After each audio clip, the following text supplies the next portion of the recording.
কি আমাদের নবীর মেরাজ ইসরাও কিন্তু এখান থেকে হয়েছে, মক্কা থেকে গিয়ে ওই বাইতুল মাকদিস সেখান থেকে একদম আল্লাহ পাকের আরশ পর্যন্ত। এই দুইটা জায়গার কথা আমরা কোরআনে পাই, হাদিসে পাই, যেটা সম্মানিত এবং বরকতময়। ওই জায়গায় যে সভ্যতা গড়ে উঠতে থাকলো সেটা চলতে থাকলো ইসহাক আলাইহিস সালামের হাত ধরে। তার সন্তানের নাম হচ্ছে ইয়াকুব আলাইহিস সালাম, এবং ইয়াকুব আলাইহিস সালামের অনেকগুলো সন্তান। আর ইয়াকুব আলাইহিস সালামের আরেক নাম হচ্ছে ইসরাইল। আপনারা বনু ইসরাইল শব্দ শুনেছেন? ইয়াকুব আলাইহিস সালামের আরেকটা নাম হলো ইসরাইল, এবং তার সন্তানদেরকে বলা হয় বনু ইসরাইল। এই বনু ইসরাইলের মধ্যেই 1,24,000 নবী রাসূলের মধ্যে বেশিরভাগ নবী এসেছেন।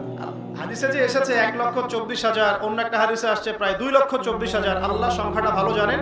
যত নবী রাসূল পৃথিবীতে এসেছেন তার বেশিরভাগ এসেছেন এই গোত্র থেকে, মানে বনু ইসরাইল গোত্র থেকে, ইয়াকুব আলাইহিস সালামের বংশধর থেকে। এর মধ্যেই আছেন ইউসুফ আলাইহিস সালাম, ইউনুস আলাইহিস সালাম, দাউদ আলাইহিস সালাম, সুলাইমান আলাইহিস সালাম, নবী মুসা আলাইহিস সালাম, ঈসা ইবনে মারইয়াম।